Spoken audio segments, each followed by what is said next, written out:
Good morning and thank you very much for joining us. I am Yori Folani. Salah greetings to you all. And so here we are. It's a Monday, but then you all are chilling at home. Nothing wrong with that. Well, tomorrow is work, so it's like a kukbalemo. Greeting you for preparing for tomorrow.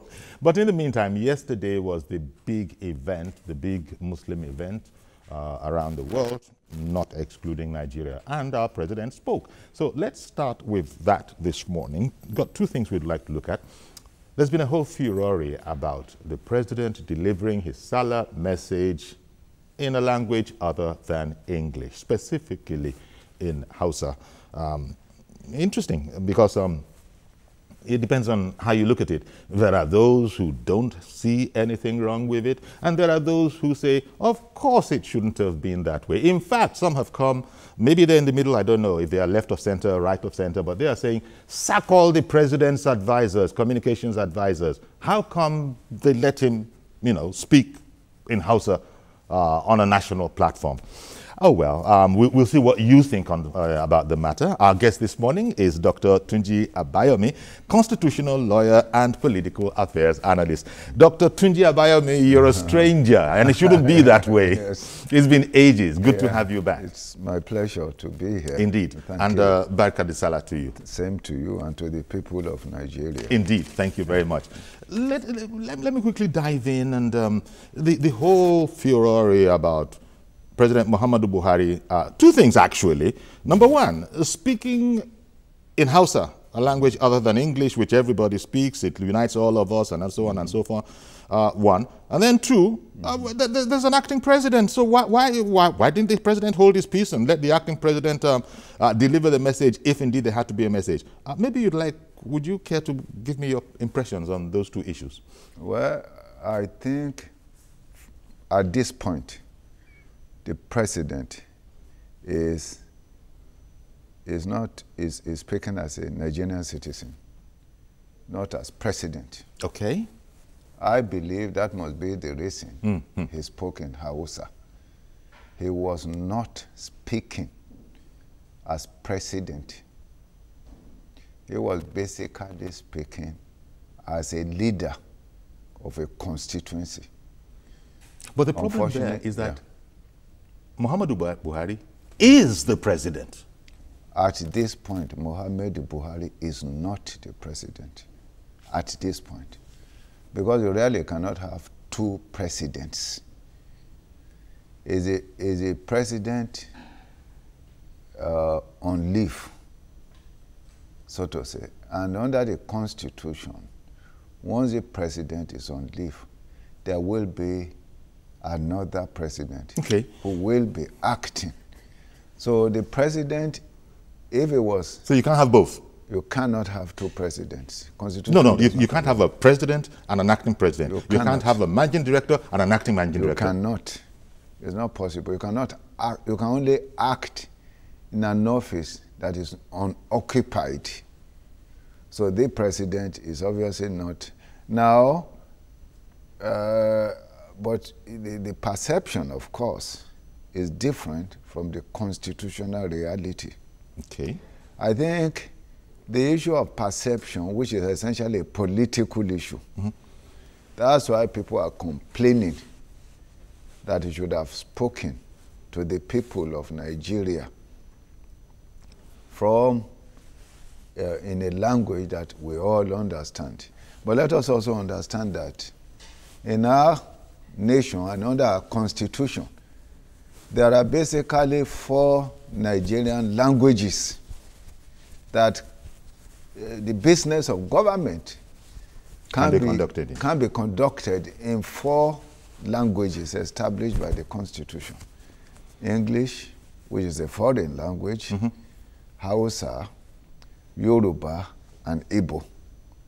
So in reality, a president acting in office could speak any of those languages. However, I think it's also required that what he says will be interpreted or translated to the other languages. Because the idea of speaking relates to understanding.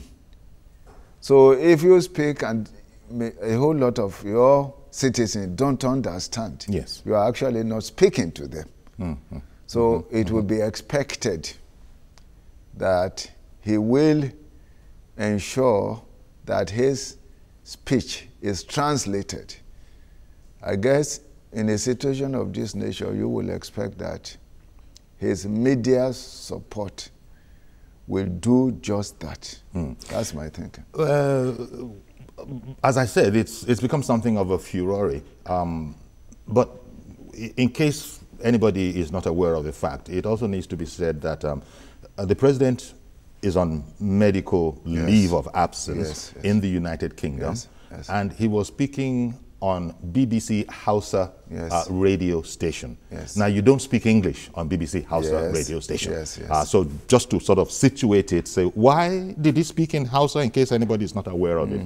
He was speaking on BBC Hausa. But of course, there are those who have said that, well, if the president could speak in BBC Hausa service, he could also have used the English service if he wanted to sort of back it up. But you've explained, and it's interesting to me, that the president was speaking as a private Nigerian citizen. Yes. Probably not as president of the Federal Republic. Exactly, that is it. He was speaking as a private Nigerian citizen, because you cannot have two presidents. You only have one president for now, and the president we have ad interim is Yemi Osinbajo. Indeed. So it then brings the question, why the president decided to take us down this, shall we say, hard road of, I will speak one of the approved languages, and it's up to my back-end people to do the needful, when he could also have spoken in English. I guess a lot of people are probably feeling a bit left out. I think we also have to be sensitive. We also have to be sensitive to the emotion of the event that we're talking about. We've got to be sensitive to the emotion of the event. For example... But not all Muslims are Hausa speaking. I do appreciate that, you see. But could I interrupt you? I beg your pardon. Yes. Because I've got to take a call from home. Yes. Good morning, Mr. George. Good morning, Uncle Yori. Thank you very much for calling in. Good morning to your guests as well. Dr. Abayomi. Yes, thank you. Uncle Yori, I am one of those angry with the president's media men for what has happened. I think there is mischief somewhere. Of recent, there was an online report that alleged that the president has difficulty in speaking.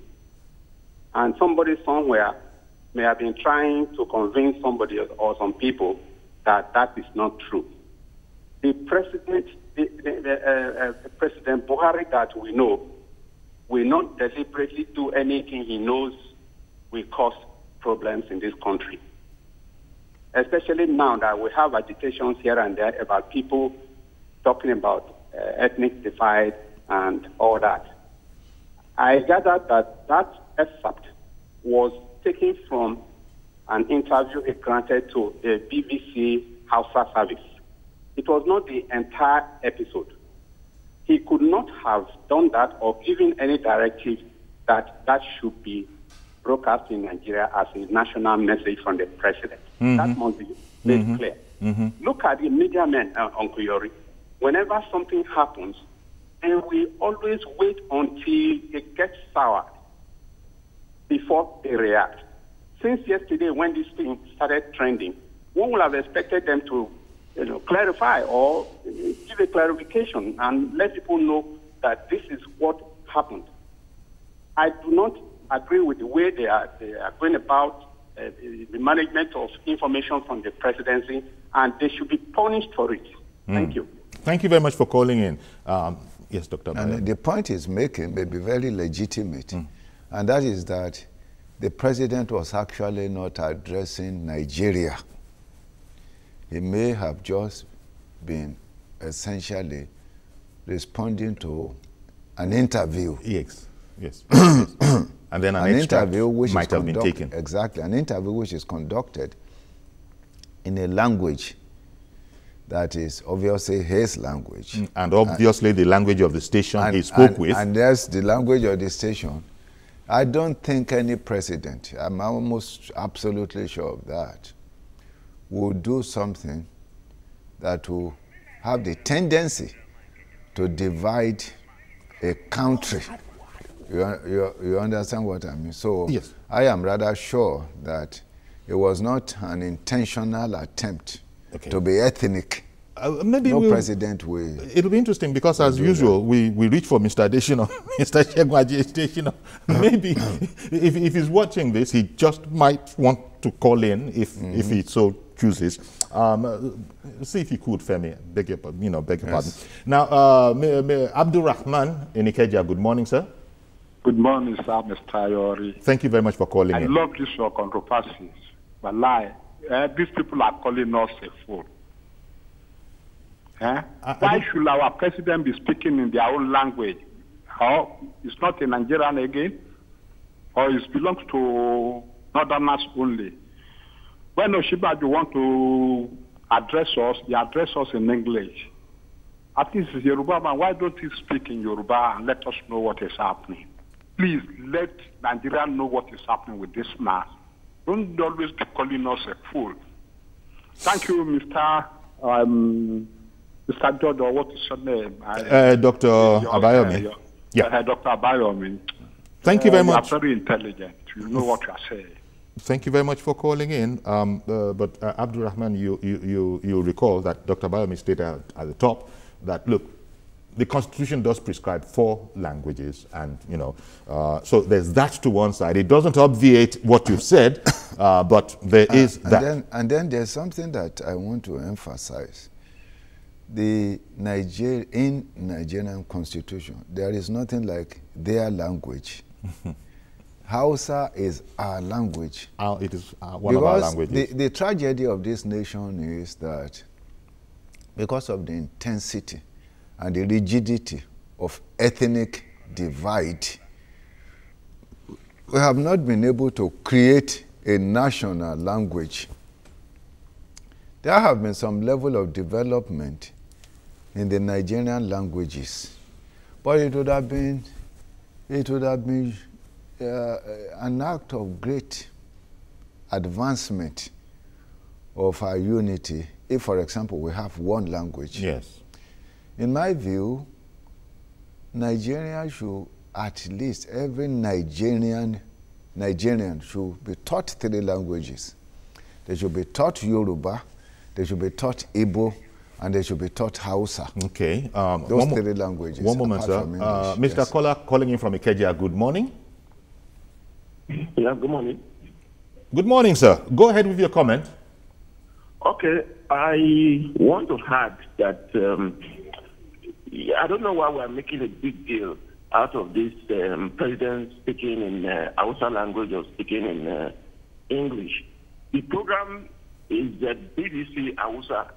He spoke in Hausa, and also he was speaking as Nigerian president. He was speaking as maybe Alhaji Buhari or president or Mr. Buhari, or as the case may be.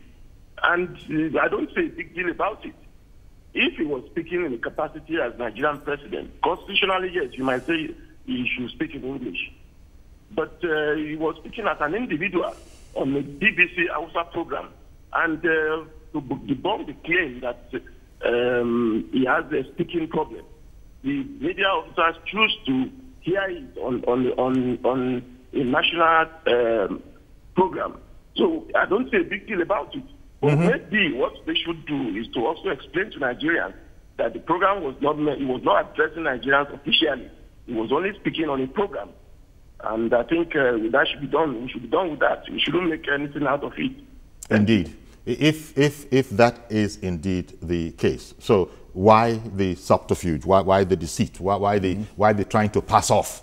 So these are questions that has annoyed some people, that they've gone to the extreme of saying I think the president should arrive and just sack all of his media people. Professor Osinbajo also spoke to Nigeria. Indeed. So clearly you cannot have 2 presidents speaking yes. So that as president to that Nigeria. A presidential Salah message. Yes, I believe that when Osinbajo spoke to Nigeria, he spoke in a language we can all understand, or relatively. Let's also remember, however, that English is also not understood by everybody in Nigeria. So while we're at it, yes, whereas outside is not spoken by everybody, precisely. Neither is English for that neither matter. is English. So Oh, we have this complication, yeah, a language complication or complexity in our country, in the sense that we don't have a universal language in Nigeria. Yeah, okay. You know, we are attempting. Mr. Tunji Akala, good morning, sir, in Ibadan. Good morning, Mr. Yori, and our guest there. Thank you. Please go ahead. Hope, the people speaking for Mr. President are not trying to create some mischief.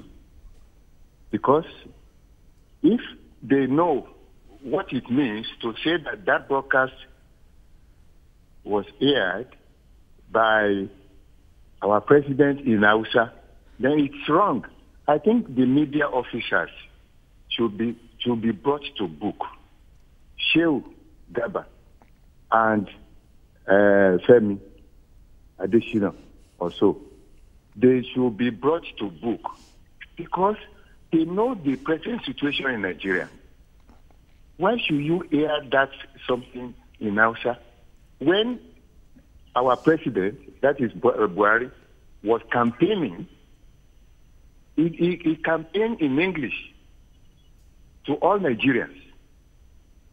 Why now? Because he's in London, he should now give any broadcast to us in Hausa. Let's face the truth.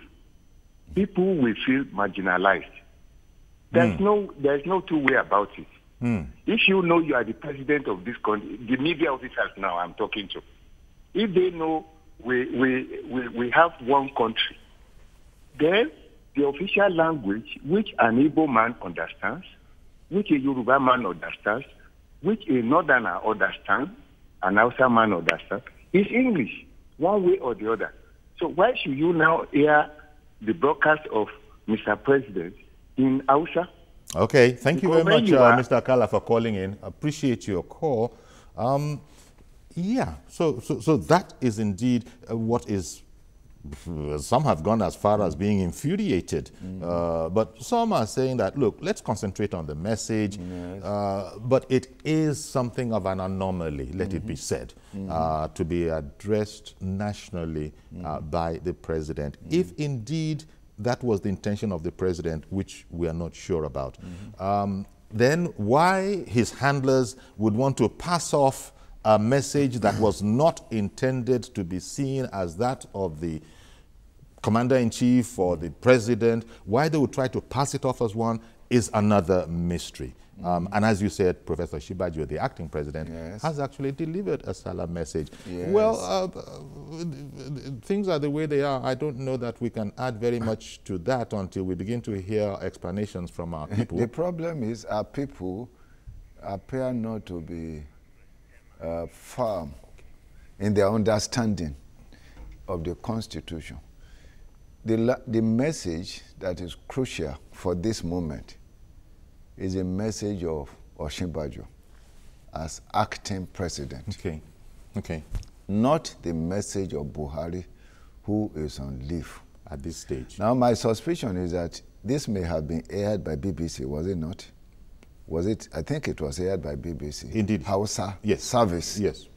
Which is basically not under the control of the Nigerian government system. So we may not want to pay too much attention. Okay, somebody from Ghana wants to comment on this. Maxwell in Tema, do I get that right? Maxwell? Yes, sir. In Tema, Ghana. Good morning, sir.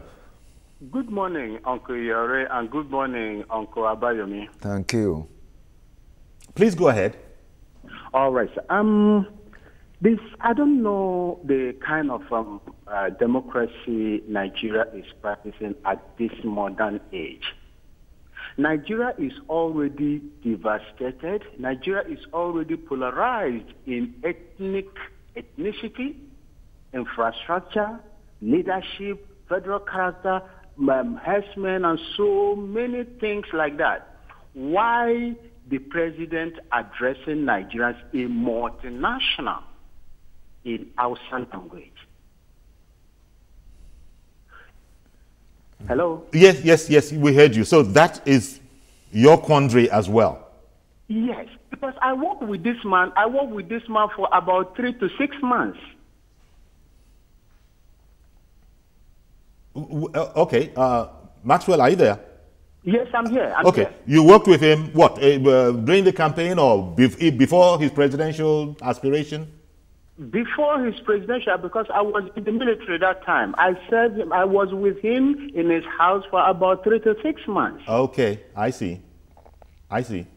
Yeah. Oh. So I've never known this man to be this way. Mm-hmm. The media department in the presidency must be the people that should be at the brunt of the blame of all Nigerians, people that are concerned about this. Nigeria doesn't need this at this time.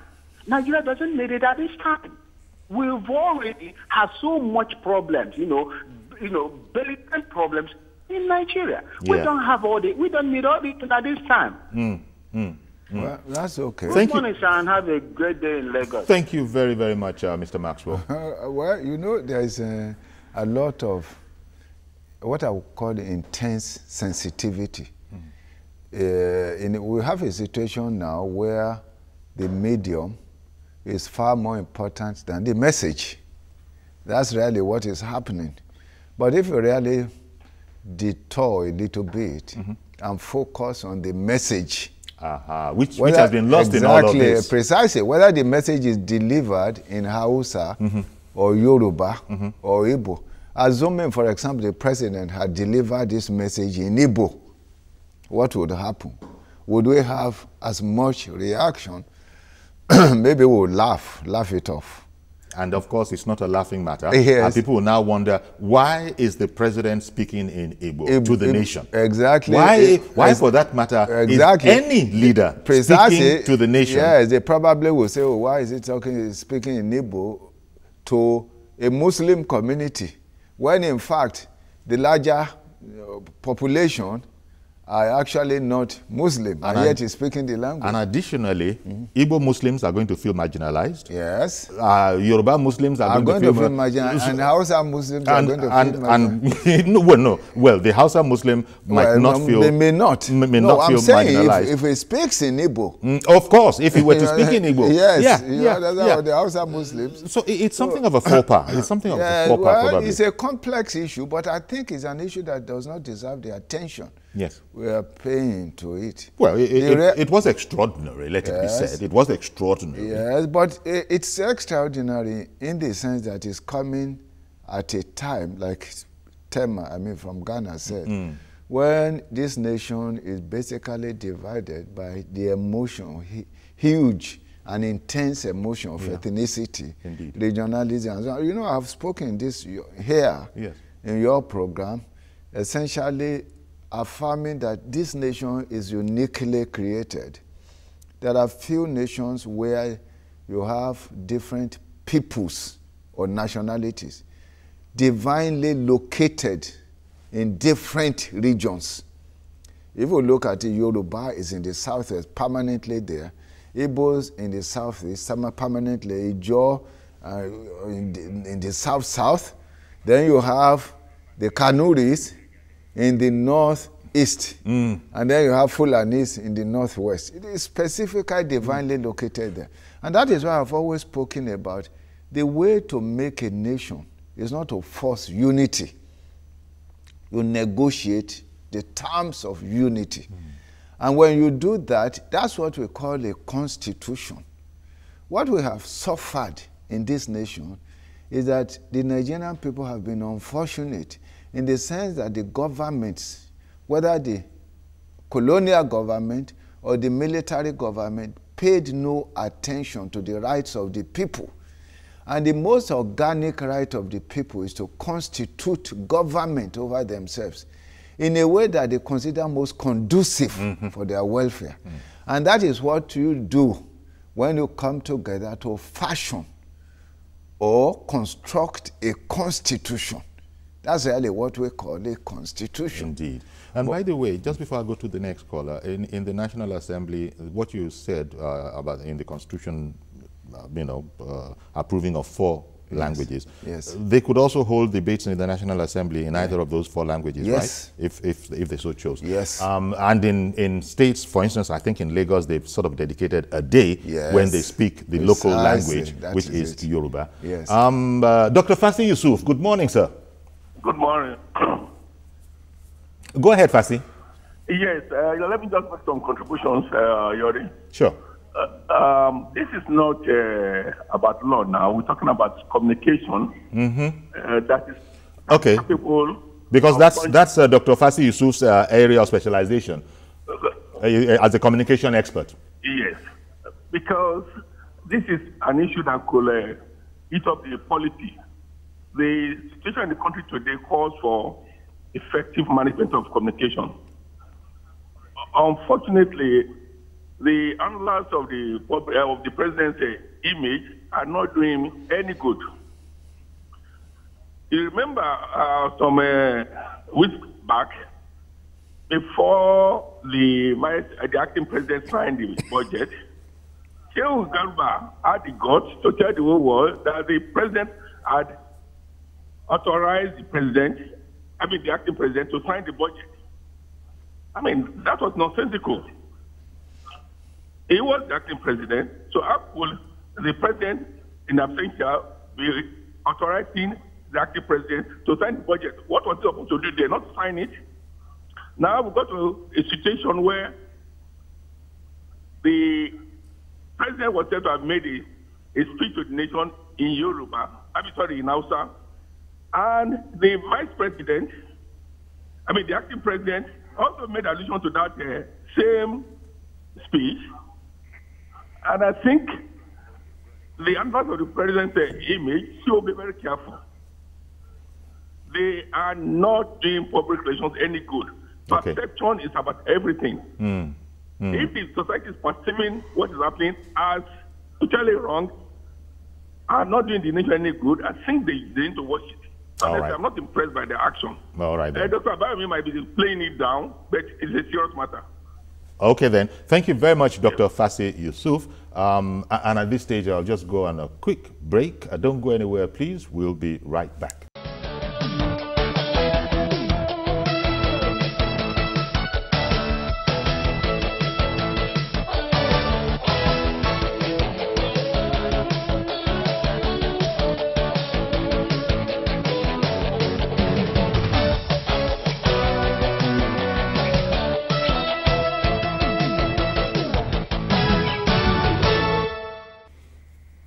So welcome back on this special Monday Salah edition. It's a work-free day around Nigeria.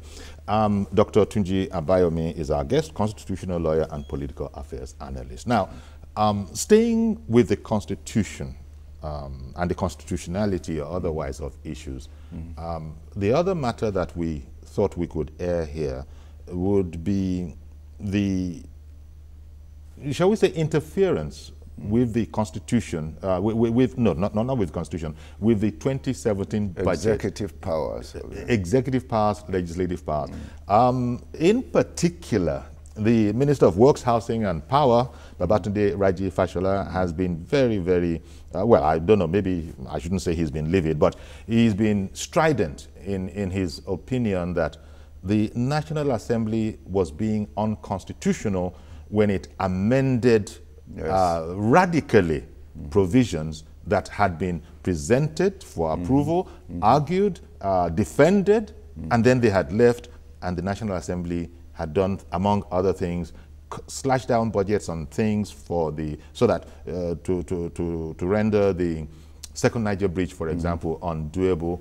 The Lagos-Ibadan Expressway, cut the budget of that from, I think, a figure like 30 billion to 20 billion. So, in short, make life difficult for carefully laid out plans to develop key aspects of our polity.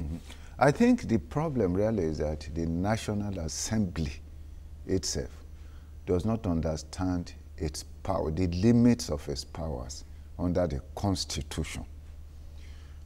On the other hand, the executive is too weak to affirm its authority under the Constitution. Under Section 81 of the Constitution, the power to lay before the National Assembly estimate, which is called appropriation bill, is exclusively that of the executive. It is the executive that will set the terms, how it wants to use money in a period of time, what is called appropriation bill, and essentially establish budget heads. Yeah, sure. Now, in 2002, we faced the same problem under Obasanjo's government. And I wrote to Pius Ayim, essentially telling them that they had no power to raise budget head, create constituency projects, or alter the budget that is presented. That's all unconstitutional. You must appreciate. Yeah, but how can they get away with it? Well, the problem is they get away with it because the executive government basically is too weak. What the executive, I just wrote to the acting president, asking him not to sign the budget. Okay. And the reason why I say he shouldn't sign the budget is because it's unconstitutional. The National Assembly cannot make a budget and approve a budget. And when you alter a budget, you create budget head, create constituency, you are actually budgeting. The question is who budgets? Indeed. It is the executive. Indeed. Who approves? It is the National Assembly. If the National Assembly is of the view that a certain area needs to be looked at, it should pass that message to the executive arm. And the executive arm will look at it.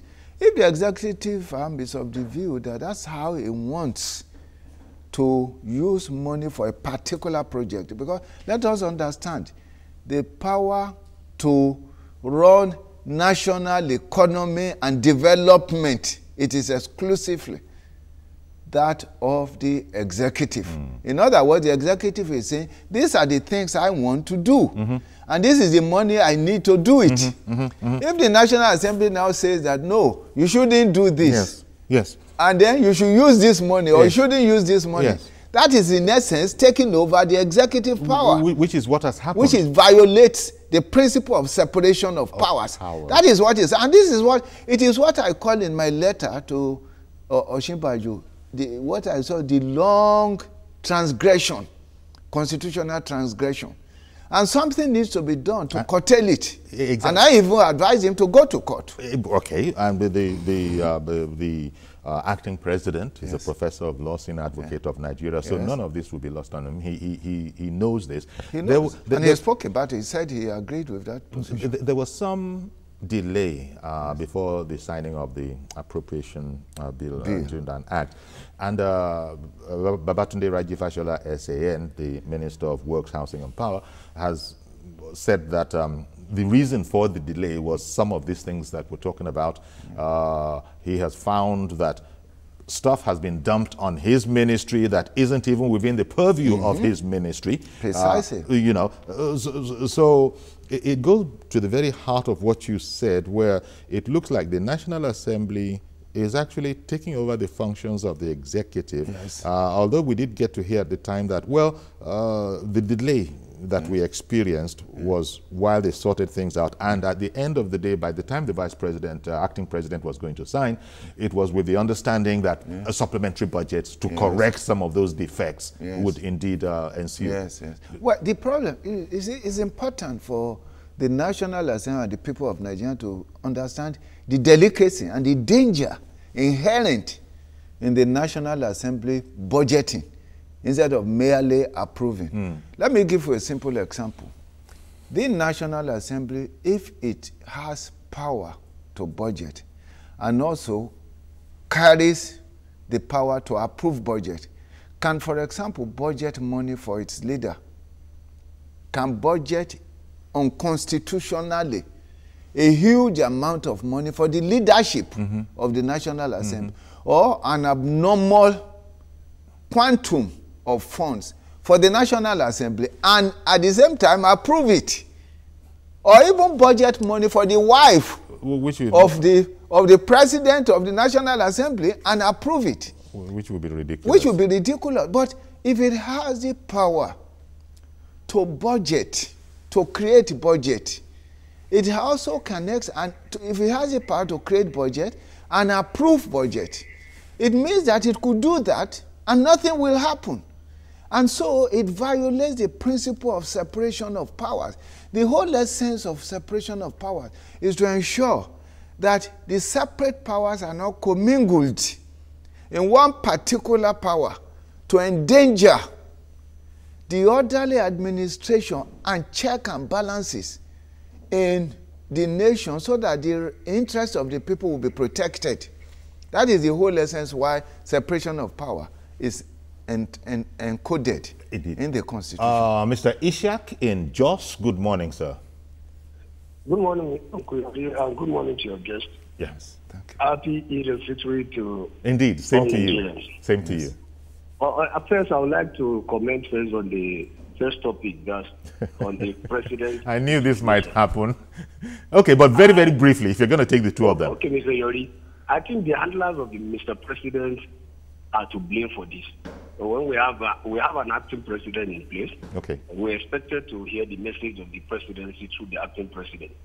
But why the handler decided to ask the president to speak to Nigerians in that way is something that raises more questions than answer. Okay. However, I think the Mr. President himself, I believe, means no harm. Subsequent communication to Nigeria should be in a lingua franca that every Nigerian understood. Indeed. That's my take on that. All right. On the issue of 2017 budget, I think I agree with your guest. I think 2017, what the business of the National Assembly, their primary duty is to make law.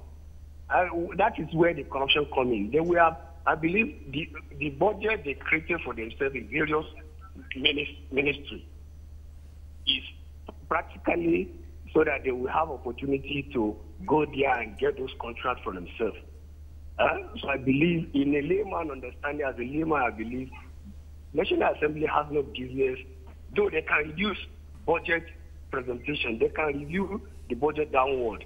So I don't understand the yardstick they use in increasing that budget to the tune of several billions of naira. I think it raises more question than answer. Yeah. I want to suggest the executive should take the matters to the court so that the court will clearly interpret what the duties of the legislators are. Indeed. So that is my take. Thank you. Have a wonderful day. Indeed. Same to you. Because what has happened, as Dr. Abayomi has explained, is that you have a situation where the National Assembly is just overreaching itself, really, Yes. let it be said, and taking on the role of the executive. Not only that, there's this unwholesome attitude, my word, the unwholesome attitude of perhaps wanting to slip in constitutional constituency projects. Yes, yes. And that's not what they're in the National Assembly to do. So you're now taking from national projects, the Second Niger Bridge, the Lagos-Ibadan Expressway, all sorts of ideas, all sorts of plans, you know, painstakingly set up plans. And what they are responding, from what I'm reading in the papers, is that why is there this hue and cry over what is already a done deal? I mean, the thing has been signed into law. There's no going back from that. Shouldn't we just get on with it? If you sign it into law and it's unconstitutional, then the executive owes no obligation to enforce it. Oh, I see. If it's a bad law. Yes. That's why the acting president said this matter may have to be sorted out in the court. Because if, in fact, they go to court and the court holds, now in this case, they have to go to the Supreme Court and hold that, no, you cannot add constituency allowance or raise budget head or budget.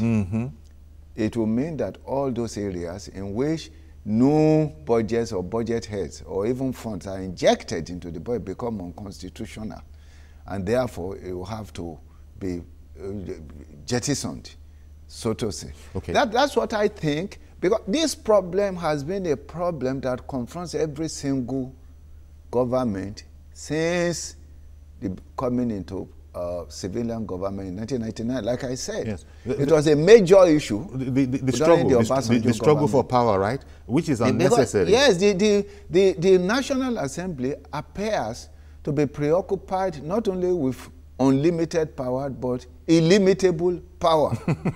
let me bring in Comrade Akpan. Good morning, sir. Good morning, Chief Yori. Good morning, sir. Just Yori, but good morning, comrade. Yes. Yes. Good morning, Doctor, in the studio. Thank good you. Morning, sir. Good morning.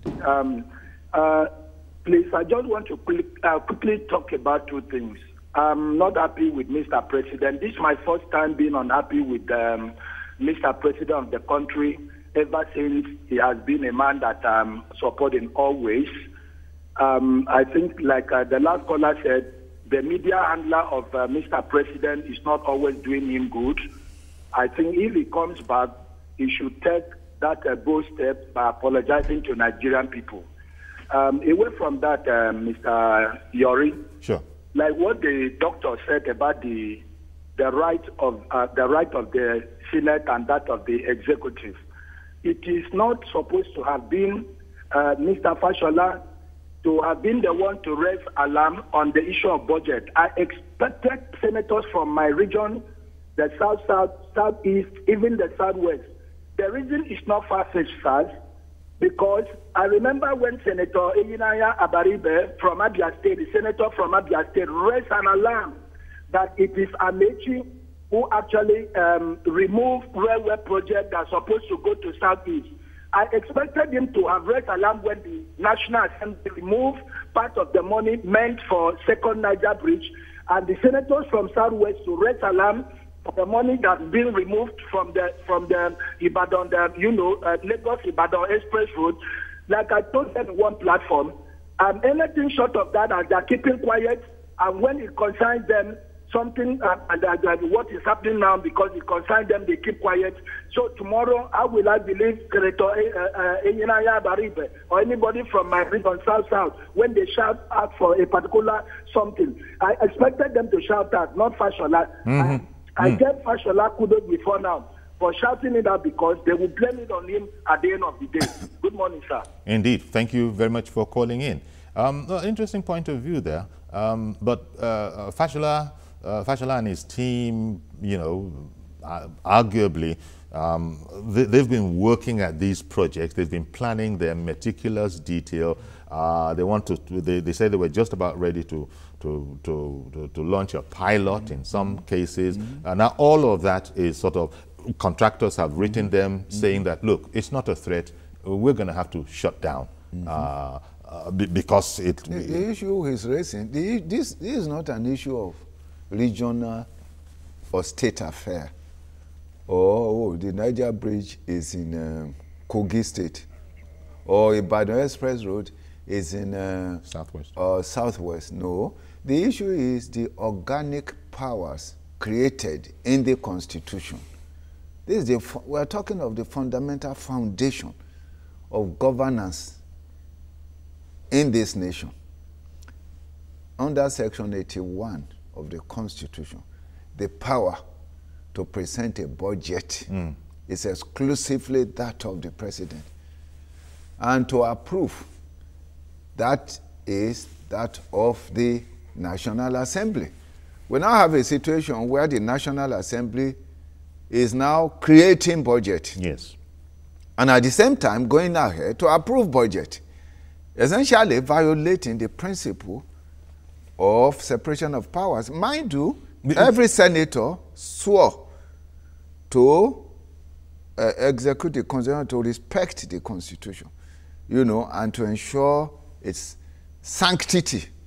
So in a sense, they are violating the Constitution to a swore. Okay. So as you said, it's likely that this is going to be picked up in a court of law. I believe it. If it doesn't, I will definitely go to court. I've written to the acting president, and I said, you go to court. If you fail to do that, I will go to court. Mazi Okoroafo in Aruchuku. Good morning, sir.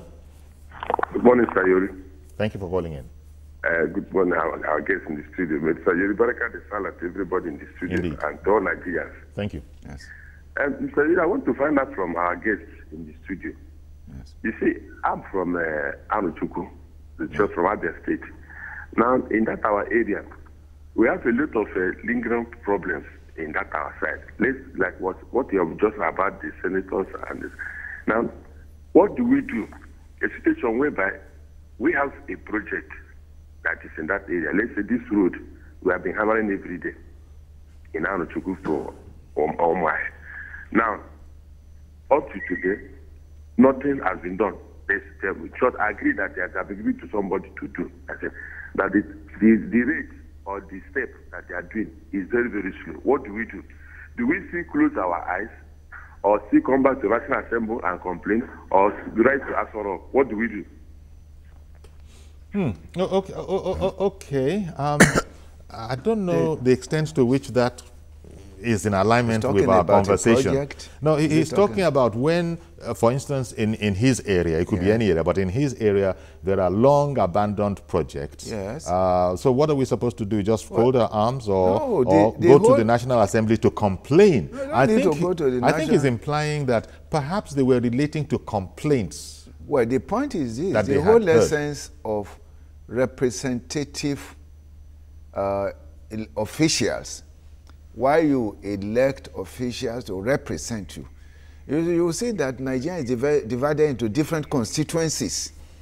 And the various constituencies have representatives, so to say, representatives, thank you. Different constituencies have representatives for the purposes of working in the interest of those constituencies. Now, if you now have a constituency where, for example, you have issues, you go to those representatives. You have senators. You have 3 senators per state. And you have House of Representatives representing 2 local governments per state. So you go to them and simply push your issue so that they will also bring this issue up. Again, you also have people in the House of Assembly. But bringing it up is not the same thing as putting it into the budget. Well, they are especially as Fashola explained that, look, we've gone there to defend. Yes. We went to defend this whole matter, and it's only for us to turn our back and go away and then find that all sorts of things have come into the budget. But that's like I said, it's because the executive has completely to indulge the National Assembly, the legislation. And I think the reason they do this is basically 2. Because I'm sorry, I don't want to lose Akin, who is holding on from the UK. Yes. Good morning, Akin in the UK. Good morning, sir. Good morning, Uncle Yeri. Thank you for calling us. And good morning, Mr. Abayomi. Yes. Dr. Abayomi. Yes, it's okay. Dr. Tunji Abayomi. Okay. Good morning. On this budget and constitution. Yes. I was watching a program on Saturday, and apparently one of some members of the House of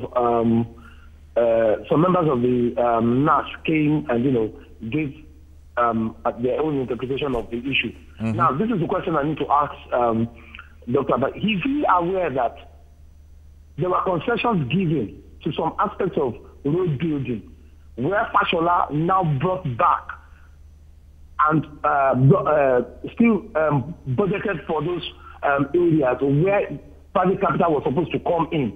That was because one of the reasons they gave for taking all those things up was that there was an understanding that private capital was coming into some of the projects, and Fashola had no need to present that budget again, and that was why they took those things out. So, are you aware of that? Because I'm finding this a little bit untruthful, where we begin to where if you are not sure what the facts are, you understand, then we begin to say things that do not augur well.